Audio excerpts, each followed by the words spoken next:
என் இனிய தமிழ் மக்களை அனைவருக்கும் இனிய வணக்கத்துடன் நான் உங்கள் விஜே சக்கரவர்த்தி மோகன்ராஜ். மக்களே, மிக முக்கியமான ஒரு விஷயம் பற்றி இன்றைக்கி பேச போகிறோம். தயவு செஞ்சு இந்த வீடியோ ஃபுல்லாக பாருங்கள், அப்படியே மக்களுக்கு ஷேர் பண்ணுங்கள் அனைவருக்குமே. மக்களே, தற்பொழுது கரூரில் நடைபெற்ற ஒரு மிகப்பெரிய ஒரு துயர சம்பவம், அதை பற்றி தான். ஸோ அந்த சம்பவம் நடந்து இன்றைக்கி வந்துட்டு கிட்டத்தட்ட ஒரு 4 நாட்கள் மேலாகிடுச்சு. இது வரைக்கும் நானும் அமைதியாக பார்த்துட்டே இருந்தேன். எல்லா வீடியோ சோசியல் மீடியா இல்லை வந்த வீடியோஸ் எல்லாமே பார்த்துட்டே இருந்தேன். ஸோ இதில் வந்துட்டு நடந்தது என்ன, குற்றம் என்ன அப்படிங்கிறது அந்த ஆண்டவனுக்கு தான் தெரியும். அது மட்டுமன்றி அப்படி நம்ம விட்டுற முடியாது. அது இப்போ விசாரணை நடந்துகிட்ருக்கு. விசாரணையின் இறுதியில் கண்டிப்பாக வந்துட்டு உண்மை வெளிப்படும். உண்மையை யாருனாலையும் மறைக்க முடியாது. உண்மை ஒரு நாள் நிச்சயம் வெல்லும் அப்படிங்கிற ஒரு கூற்று இருக்குது. அது கண்டிப்பாக நடக்கும் மக்களே. அது மட்டுமன்று என்னன்னாக்க, விஜய் அவர்களுடைய இந்த அரசியல் பயணத்தை யார் நினைச்சாலும் தடுக்கவே முடியாது. ஆண்டவனே நினைச்சாலும் தடுக்க முடியாது, நிறுத்த முடியாது, கட்சியை சீர்குலைக்க முடியாது என்பது தான் எதர்ச்சியான ஒரு உண்மை. அது விஜய் அவர்களுடைய கட்சி சீர்குலைக்கணும், உடைக்கணும்னா அது ஒரே ஒருவரால் மட்டும்தான் முடியும். அது யாருன்னா விஜய் அவர்களால் மட்டும்தான். அவர் நினச்சா மட்டும்தான் அது நடக்கும். அவர் ஏற்கனவே சொல்லியிருக்காரு, ஒரு தடவை முடிவு பண்ணிட்டா என் பேச்சை நானே கேட்க மாட்டேன் அப்படின்னு சொல்லி. ஸோ அது மாதிரி முன் வச்ச காலில் கண்டிப்பாக அவர் பின்வைக்க மாட்டார். இப்போ இது நான் அடுத்து பேசுகிறதுக்கு முன்னாடி இப்போ ஒரு முக்கியமான விஷயத்தை இந்த இடத்துல பதிவு பண்ணிக்கிறேன் மக்களே. நான் எந்த ஒரு கட்சியும் சாராத ஒரு நடுநிலையானவன் என்பதை உங்களிடம் தெரிவித்துக் கொள்கிறேன், பதிவு செய்து கொள்கிறேன். தயவு செஞ்சு கவனிச்சுக்கோங்க, ஓகேங்களா? இப்போ நான் இந்த வீடியோ மூலிமா உங்கள்கிட்ட கேட்டுக்கிறது என்னென்னா, தாவேகா கட்சியினுடைய விசுவாசிகள், தாவேகா கட்சியின் சாதாரண தொண்டர்கள் இல்லை, உங்களுடைய சோசியல் மீடியா பதிவுகளையும் உங்களுடைய கருத்துக்களையும் உங்களுடைய தலைவருக்கு நீங்கள் கொடுக்கும் ஆதரவையும் பார்க்கும்போது தெரியுது, நீங்கள் விசுவாசிகள். நீங்கள் ஒருவரும் பாகுபலி படத்தில் வர கட்டப்பா போல இருக்கீங்க. அந்த ஒரு அவ்வளோ வெறிகொண்டு இருக்கீங்க. தயவு செஞ்சு உங்களுடைய அந்த வெறிகொண்டு நீங்கள் விஜய் அவர்கள் மேலே வச்சிருக்கக்கூடிய அன்பை கொஞ்சம் கட்டுப்படுத்தணும், கொஞ்சம் சீராக கொண்டு வரணும் அப்படிங்கிறது தான் என்னோடய வேண்டுகோள். ஸோ நீங்கள் அளவு கடந்து அவர் மேலே வச்சுருக்கக்கூடிய அன்பை, அவரை நேரில் பார்க்கணுன்றதுக்காக நீங்கள் காட்டக்கூடிய உங்களுடைய வெறித்தனமான செயல்கள்னால தான் இன்றைக்கி இவ்வளோ பெரிய நிறைய தொந்தரவுகள் நடந்திருக்கு அப்படிங்கிறது ஒரு நிதர்சனமான ஒரு உண்மை. ஸோ ஆகவே தயவு செஞ்சு விஜய் அவர்கள் எல்லா ஊருக்கும் எல்லா மாவட்டத்துக்குமே வர்றாங்க. ஸோ அப்படி வரும்போது கொஞ்சம் நிதானமாக இருந்து அப்படி பாருங்கள். இன்னும் அவர் இப்போ அரசியலுக்கு வரணும்னு வந்துட்டார், நாளைக்கு ஆட்சிக்கு வந்துட்டாருன்னா இன்னும் நிறையா மக்கள் கூட தான் இருக்க போகிறாரு, மக்கள் பயணத்தில் தொடர்ந்து இருப்பார். அப்படிங்கும்போது அவரை நிறையா நம்ம சந்திக்கிறதுக்கான வாய்ப்புகள் இருக்குது. ஸோ ஆகவே விஜய் அவர்களை நீங்கள் பார்க்கணும் அப்படிங்கிற உங்களுடைய ஆர்வம் நியாயம்தான். ஆனால் அதுக்காக நீங்கள் ஏற்படுத்தக்கூடிய இடையூறுகள் பார்த்திங்கன்னா ரொம்ப சிரமமானதாக இருக்குது. ஸோ இன்றைக்கி இந்த கரூரில் நடைபெற்றது ஒரு எதேர்ச்சியான அன்எக்ஸ்பெக்டட் ஆக்சிடென்டலான ஒரு விஷயமா, இல்லை ஒரு பிளான்டு சதியா, திட்டமிட்ட சதியா அப்படிங்கிறது நம்மளுடைய அரசாங்கம் ஒரு விசாரணை எடுத்திருக்காங்க. கண்டிப்பாக இது சாதாரணமாக முடியாது. இது சிபிசிஐடி வரைக்கும் போகும். ஸோ எல்லாருமே விசாரிக்கும் போது கண்டிப்பாக உண்மை ஒரு நாள் வரும். ஸோ இது ஒருவேளை எதேர்ச்சியாக நடைபெற்ற ஒரு அன்எக்ஸ்பெக்டட் ஆக்சிடெண்ட்டாக இருந்தனா யாரையும் குற்றம் சொல்லி பிரயோஜனம் இல்லை. ஸோ ஆகவே நம்ம அவசரப்பட்டு அடுத்தவங்களை யாரையும் குறை சொல்லக்கூடாது அப்படிங்கிறது தான் நம்மளுடைய இந்திய தேசிய சட்டமே. என்னது, 1000 குற்றவாளிகள் தப்பிச்சாலும் ஒரு நிரபராதி தண்டிக்கப்படக்கூடாது அப்படிங்கிறது தான். ஸோ ஆகவே இங்கே நான் இப்போ யாரையும் நிரபராதின்னு சொல்லி வக்காலத்து வாங்குறதுக்காக பேசலை மக்களே. எதுக்காக சொல்கிறேன்னாக்க, நம்மளுடைய இந்த விஜய் அவர்களுடைய டிவிகே கட்சியினுடைய தொண்டர்கள், விசுவாசிகள் நீங்கள் அவசரப்பட்டு சோசியல் மீடியாவில் நீங்கள் போடக்கூடிய ஒரு பதிவுகளும் ஒருத்தரும் நீங்கள் காட்டக்கூடிய உங்களுடைய ஆதங்கமும் வெறிகொண்டு இருக்கிறனால அது வேறு மாதிரியான தவறான ஒரு செயல்களை உண்டாக்கிடக்கூடாது, மக்கள் மத்தியில் வேறு பிரச்சனையை உண்டாக்கிடக்கூடாது அப்படிங்கிறதுக்காக தான் நான் இந்த வீடியோவை பதிவு பண்ணுறேன். தயவு செஞ்சு பொறுமையாக இருங்க. கண்டிப்பாக எல்லாமே எதுவாக இருந்தாலும் ஒரு சட்டப்படி பொறுமையாக முயற்சி பண்ணோன்னா அதுக்கான நல்ல பலன் நிச்சயம் கிடைக்கும். இப்போது பார்த்தீங்கன்னாக்க, நேற்று முந்தா நாள் கூட இங்கே விழுப்புரம் பக்கத்தில் ஒருத்தர் கரூரில் நடைபெற்ற ஒரு செயலுக்காக சூசைட் பண்ணி இறந்து போயிருக்காருன்னு கேள்விப்பட்டோம், நியூஸில் பார்த்தோம். அது தேவையற்ற செயல்.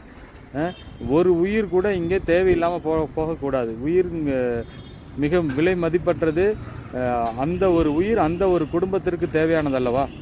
அந்த குடும்பம் அந்த உயிரை சார்ந்த உறவுகளுக்கு தேவையானதல்லவா? அந்த உறவுகள் எவ்வளோ ஆதங்கப்படுவாங்க, தயவு செஞ்சு நினச்சி பாருங்கள் மக்களே. ஸோ அது மட்டும் நான் இப்போவும் மீண்டும் சொல்கிறது, கரூரில் நடைபெற்ற இந்த ஒரு சம்பவம் அப்படிங்கிறது ஒரு திட்டமிட்ட சதியா இல்லை எதிர்பாராமல் நடந்த விபத்தா அப்படிங்கிறத விசாரணையின் இறுதியில் கண்டிப்பாக உண்மை ஒரு நாளைக்கு வெளியில் வரும். ஸோ எதுவாக இருந்தாலும் அதை நம்ம ஏற்றுக்கிட்டு அதை கடந்து போவோம். ஸோ விஜய் அவர்களுடைய கட்சியை வந்துட்டு இந்த சூரியனை ஒரு கையில் மறைக்கிறேன் அப்படின்னு சொல்லுவோம் இல்லையா, அந்த மாதிரி மறைச்சிட முடியுமா? சூரியனை ஒரு கையில் மறைச்சி கண்டிப்பாக வாய்ப்பே இல்லை. அதே போல் தான் விஜய் அவர்களுடைய இந்த அரசியல் பயணமும் கண்டிப்பாக யாருனாலையும் எதுவும் தடுக்க முடியாது, தடை செய்ய முடியாது. காற்றாட்டு வெள்ளம் போல் வந்துட்டுருக்காரு. ஸோ இன்றைக்கி இருக்க காலகட்டத்தில் ஒரு மாற்று கட்சி அப்படிங்கிறது கண்டிப்பாக வேணும். அதை எல்லா மக்களுமே எதிர்பார்த்துக்கிட்டே இருக்காங்க. இந்த ஏடிஎம்கே, டிஎம்கே, பிஜேபின்னு மாற்றி ஓட்டு போட்டு ஸோ அவங்கள்ட்ட நம்பி வென்றுமில்லை, நம்பி வெம்பி ஒன்றுமில்லை என்று ஏமாந்து போயிட்டேன் அப்படின்னு சொல்லிட்டு ஒரு பாட்டு இருக்கும் இல்லையா, அது மாதிரி மக்கள் ஏமாந்து இன்றைக்கி அடுத்து மாற்று ஒரு சக்தி எது கிடைக்கும்னு சொல்லி எதிர்பார்த்து ஏங்கிட்டு இருந்த நேரத்தில் விஜய் அவர்கள் அப்படியே வந்திருக்காரு. ஸோ இந்த மாதிரி ஒரு பெரும் பின்புலம் கொண்ட விஜய் போன்ற ஒரு பெரிய சக்தி படைத்தவர்கள் அரசியலுக்கு வருவது மிக முக்கியமே.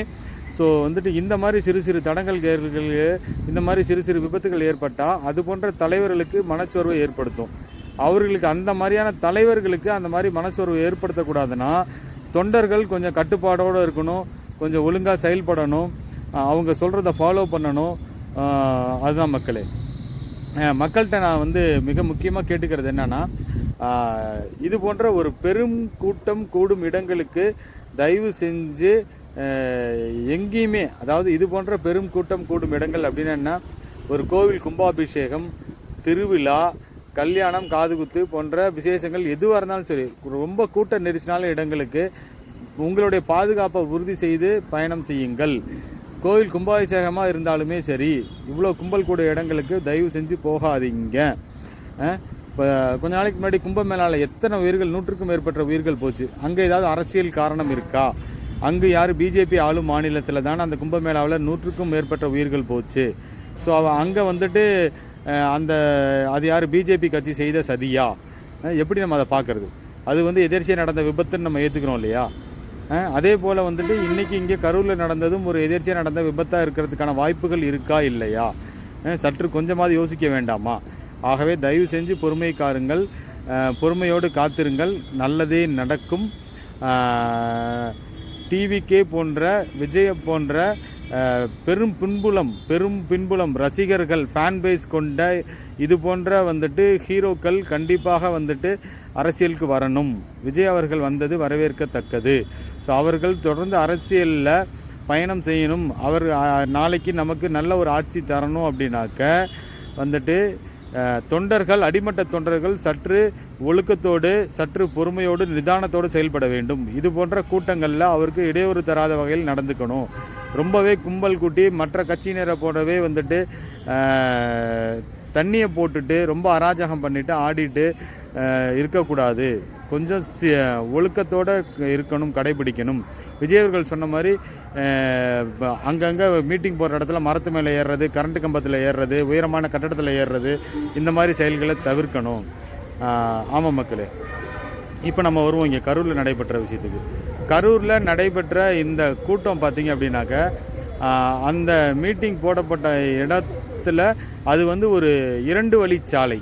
அந்த 2 வழிச்சாலையில் ஒரு வழியில் அந்த பிரச்சார வாகனம் போகிற மாதிரி ஒரு ஏற்பாடு பண்ணியிருக்கலாம், இன்னொரு வழியில் மக்கள் நின்று பார்க்குற மாதிரி ஏற்பாடு பண்ணியிருந்தோம்னாக்கா அந்த ஒரு வழியில் பிரச்சார வாகனம் போகும்போது ஆம்புலன்ஸ் வந்தாலுமே அந்த வாகனத்தை ஒட்டி சைடில் போய்க்கலாம். ஏன்னா ஒரு வழியில் 2 பஸ்ஸு போகிற அளவுக்கு தான் ரோடு இருக்குது.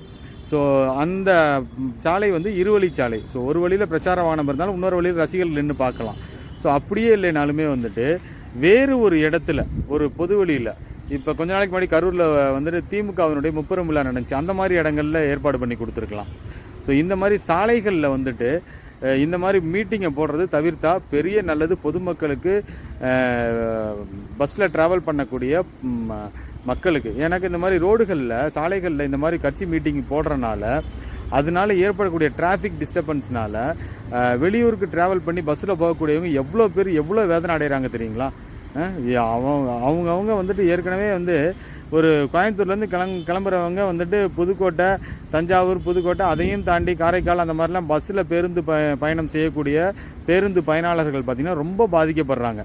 இந்த மாதிரி சாலைகளை மறித்து மீட்டிங் போடுறனால டிராஃபிக் வந்துட்டு இன்னும் 1 மணி நேரம் 2 மணி நேரம்லாம் நின்னா அவங்க வந்து அடுத்தடுத்து போக வேண்டிய இடத்துக்கு எப்படி போவாங்க? ரொம்ப கஷ்டப்படுறாங்க பாமர மக்கள்.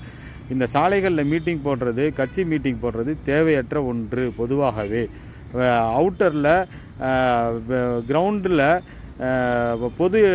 வேறு மாதிரியான பொது இடங்களில் போடணும். சாலைகளில் மீட்டிங் போடுறதை முற்றிலும் தவிர்க்கணும். அது மட்டுமன்றி தேர்தல் ஆணையம்னு ஒன்று நம்ம ஊரில் இருக்கா இல்லையானே தெரியல. தேர்தல் ஆணையம் என்ன பண்ணுறாங்கன்னே தெரியல. எலெக்ஷனுக்கு இன்னும் 6 மாதம் இருக்குது. எப்போயுமே வந்துட்டு எலெக்ஷன்னா அந்த ஒரு 2-3 மாதத்தில் மட்டும்தான் பிரச்சாரம் நடக்கும். இப்போ வந்துட்டு இவ்வளோ தூரம் எல்லாருமே வந்துட்டு ஆளுக்கு ஒரு பஸ் எடுத்துக்கிட்டு பிரச்சார வாகனம் பண்ண போகிறேன்னு சொல்லி கிளம்பி மக்களுக்கு இதனால் எவ்வளோ பெரிய இடையூறு. வாரத்தில் 2 நாள் 3 நாள் வந்துட்டு ஒரு கட்சிக்காரங்களும் வந்தாக்க மக்கள் வந்துட்டு லீவ் போட்டு அதனால் நிறைய இடையூறு, டிராஃபிக் டிஸ்டர்பன்ஸு, பல பிரச்சனைகள் இருக்குது. எதுக்கு இது தேவையில்லாத வேலை இப்போயே? அதுவும் இல்லாமல் இன்றைக்கி சோஷியல் மீடியாவில் வளர்ந்த காலகட்டத்தில் ஒரு வீடியோ ஒன்று பதிவு பண்ணி சோஷியல் மீடியாவில் போட்டாலே அது உலகம் பூரா போய் சேருது. ஸோ ஒரு கட்சிக்கு வந்துட்டு அவங்களுடைய நலத்திட்டங்கள் இருந்தால், அவங்களுடைய கட்சியினுடைய செயல்பாடுகளும் கருத்துகளும் நல்ல சிந்தனைகளும் இருந்தால் அவங்க இவ்வளோ தூரம் மீட்டிங்னு எல்லா ஊருக்கும் அலையவே தேவையே இல்லை. யாராக இருந்தாலுமே இன்றைக்கி இருக்கும் ஆளுங்கட்சியாக இருக்கட்டும், எதிர்கட்சியாக இருக்கட்டும், பிஜேபியாக இருக்கட்டும், நம்ம டிவிகே கட்சியாக இருக்கட்டும், யாருமே வந்துட்டு இப்படி வந்து வண்டியை தூக்கிட்டு பஸ்ஸை தூக்கிட்டு அலைய தேவையே இல்லை. ஒரு நல்ல கருத்து நம் மக்களுக்கு அடிப்படை தேவைன்னா எல்லாருக்கும் வந்து சமமான கல்வி, நல்ல கல்வி. அதாவது அரசு பள்ளியிலேயே ஆங்கில வழி கல்வி, மெட்ரிக் சிலபஸ் எல்லா அரசு பள்ளியிலையும் வந்து எல்கேஜி யூகேஜிலேருந்து ஆரம்பித்து எல்லா மக்களுக்கும் அங்கேயே கொடுங்க. கட்டாயம் எல்லோரும் அரசு பள்ளியில் சேருவாங்க. அதுக்கப்புறம் என்ன, நல்ல மருத்துவம். தனியார் மருத்துவமனையில் கொடுக்கக்கூடிய உயர்தர சிகிச்சைகள் அனைத்தும் அரசு மருத்துவமனையில் கொடுத்தா அது போதுமானது. அதுக்கப்புறம் எல்லாருக்குமே வந்துட்டு அதுக்கடுத்து மிக முக்கியமானது விவசாயம் பாதுகாக்கணும். அதுக்கு என்ன பண்ணணும்? தக்க நடவடிக்கை இருக்கணும். எல்லாருக்கும் ஒரு நல்ல வேலைவாய்ப்பு கிடைக்கணும். இது மாதிரியான நல்ல நலத்திட்டங்கள் சொன்னாலே அவங்களுக்கு தான் நிச்சயம் ஓட்டு. மக்கள் எதிர்பார்க்குறதே இதுதான். ஸோ இந்த ஸ்கீமை சொல்லி ஒரு மீடியாவில் பதிவு பண்ணால் இதுதான் நம்மளுடைய கட்சியின் கொள்கை, இதுக்கு விருப்பம் இருக்கவங்க ஓட்டு போடுங்க சொன்னாலே போதுமானது. எலெக்ஷன் அப்போ எல்லாருக்கும் அந்தந்த தொகுதிகளில் ஒரு மீட்டிங்கை போட்டு போய் மக்களை சந்திச்சா போதுமானது. 6 மாதத்துக்கு முன்னாடி இப்படி போய் ஏன் மக்களுக்கு இடையூறு ஏற்படுத்துறீங்க? எல்லாரையுமே கேட்குறேன், எல்லாரையுமே கேட்குறேன், எல்லா கட்சிக்காரங்களையுமே கேட்குறேன். நீங்கள் பண்ணுறனால மக்களுக்கு தான் பெரிய இடையூறு. நல்லது பண்ணுற நோக்கத்தில் ஏதாவது பண்ணுறீங்களா? இதெல்லாம் தேவையற்ற பொருளாதார செலவு தானே. ஏன் இப்படி பண்ணுறீங்க? தயவு செஞ்சு இதுக்கான செலவுகளை மக்களுக்கு பயன்படும் வகையில் ஏதாவது செய்யலாமா இல்லையா? ஸோ ஆகவே இந்த போன்ற தேவையற்ற இதை அவாய்ட் பண்ணிவிட்டு மக்களை சந்திக்கணும். அப்படியே வந்தாலும் விஜய் போன்ற ஒரு பெரும் கூட்டம் கொண்ட ஒரு தலைவர்கள் மீட்டிங் போடும்போது ஒரு மாவட்டத்துக்கு ஒரு இடத்துல மீட்டிங் போடாமல் ஒரு மாவட்டத்தில் எத்தனை தொகுதி இருக்கோ அத்தனை தொகுதியில் மீட்டிங் போடுங்க. ஒரு மாவட்டத்துக்கு ஒரு 2 நாள் 3 நாள் ஸ்பெண்ட் பண்ணுங்கள். அப்படி போகும்போது ஒரே இடத்துல இவ்வளோ கூட்டம் கூடாது. இது போன்ற பெரிய பிரச்சனைகளை தவிர்க்கலாம். ஸோ அது மட்டும் விஜயினுடைய தொண்டர்கள் என்ன பண்ணுறாங்க, ஒரு ஊரில் மீட்டிங் முடித்தவங்க அடுத்த ஊருக்கு விஜய் போகும்போது அந்த ஊரில் இருக்கவங்க அப்படியே சாரையாக அந்த வாகனத்தின் பின்தொடர்ந்து அவர் கூடவே போய் பெரிய இடையூறு ஏற்படுத்துறீங்க. அதெல்லாம் தேவையற்ற தொந்தரவு. அப்படி நீங்கள் போய் ஃபாலோ பண்ணி என்ன பண்ண போகிறீங்க? ஏன் இப்படி பண்ணுறீங்க? நீங்கள் பண்ணுறதுனால மேலும் மேலும் சிரமம் தான் அவருக்கு ஏற்படுது. தயவு செஞ்சு உங்களை நீங்கள் திருத்திக்கோங்க. தனி ஒரு மனிதன் திருந்தாவிடில் நினைக்காவிடில் இங்கே எதையுமே மாற்ற முடியாது. ஸோ எல்லா விஷயத்துலையுமே எல்லாருக்குமே பங்கு இருக்குது அப்படிங்கிறத உணரணும். ஸோ அன்னைக்கு கரூரில் நடந்த அந்த சம்பவத்தில் டிவிகே கட்சிக்காரங்களுக்கும் பங்கு இருக்குது, ஆளுங்கட்சியினருக்கும் பங்கு இருக்குது, அந்த தொண்டர்களுக்கும் பங்கு இருக்குது, அனைவருக்குமே பங்கு இருக்குது. அது வந்து மறுக்கவே முடியாது. ஸோ தகுந்த போதிய பாதுகாப்பு இல்லை, காவலர்களின் எண்ணிக்கை குறைவு அப்படிங்கிறது எதர்ச்சியான ஒரு உண்மை. ஸோ கும்பல் அதிகமாக கூட போலீஸ் பெட்டாலியனை இம்ப்ரூவ் பண்ணியிருக்கலாம், அதிகப்படுத்தியிருக்கலாம். ஸோ அதை வந்து ஃபாலோ பண்ணாமல் விட்டுட்டாங்க. அந்த ஒரு ஸ்ட்ரீட்டுக்குள்ளார ஒரு கும்பல் இவ்வளோ தான் போகலான்னா அதுக்கு மேலே உள்ளே அலோவ் பண்ணாமல் நிப்பாட்டியிருக்கலாம், அதையும் நிப்பாட்டில்லை. ஸோ இது போன்ற சில விஷயங்களை கவனித்து செய்யாமல் விட்டது. அது மட்டும் இல்லாமல் அந்த மீட்டிங் அப்போ வந்து அந்த மீட்டிங் ஏற்பாடு பண்ண கட்சிக்காரங்க அங்கே வந்திருக்கக்கூடிய தங்களுடைய தொண்டர்களுக்கு உணவு ஏற்பாடு பண்ணியிருக்கணும், சாப்பாடு ஏற்பாடு பண்ணியிருக்கணும். ஒரே இடத்துல காலையிலேருந்து அவ்வளோ நேரம் வெயிலில் நிற்காமல் இருந்திருக்கணும். அவங்களே அப்படி நிற்காமல் இருந்திருக்கணும். ஏன் போய் நீங்களே அப்படி அவ்வளோ நேரம் நிற்கிறீங்க? நீங்களே உங்களுக்கு பெரிய சிரமத்தை ஏற்படுத்திக்கிட்டீங்க. உங்களை நம்பி இருக்க குடும்பத்தை இன்றைக்கி குழம்ப விட்டுட்டீங்க மக்களே. ஸோ மக்களே தயவு செஞ்சு ஒரு விஷயத்துலையும் நம்ம தான் கவனமாக இருக்கணும். நம்ம தனி ஒரு மனிதன். ஸோ தயவு செஞ்சு கவனமாக இருங்க. பெரும் கூட்டம் கூடும் இடங்களுக்கு கோவிலாக இருந்தாலும் கும்பமேளாவாக இருந்தாலும் குடமுழுக்கு விழாவாக இருந்தாலும் எதுவாக இருந்தாலும் வந்துட்டு பெருங்கும்பல் கூடும் இடங்களில் நீங்கள் போய் மாட்டிக்காதீங்க. அப்படி போய் நீங்கள் வந்து கோவிலில் பெரிய கும்பலில் போய் சாமி கும்பிடணுன்னு அவசியமே இல்லை. நீங்கள் போனாலும் போவாட்டியும் கடவுள் அவர் செய்கிற வேலையை செஞ்சுக்கிட்டே தான் இருப்பார். ஆகவே தயவு செஞ்சு கவனத்தோடு இருங்க. கோவிலுக்கு போய் எந்த அரசியல் கூட்டங்களுக்கும் கும்பல் கூட இடங்களுக்கு போகாதீங்க. கவனமாக இருங்க அப்படிங்கிறது தான் இந்த வீடியோவினுடைய முக்கியமான கருத்தே மக்களே. ஸோ தயவு செஞ்சு அனைவரும் இந்த மெசேஜை புரிஞ்சுக்கிட்டு செயல்படுங்க. அதுதான் என்னோடய வேண்டுகோள். நன்றி, வணக்கம் மக்களே.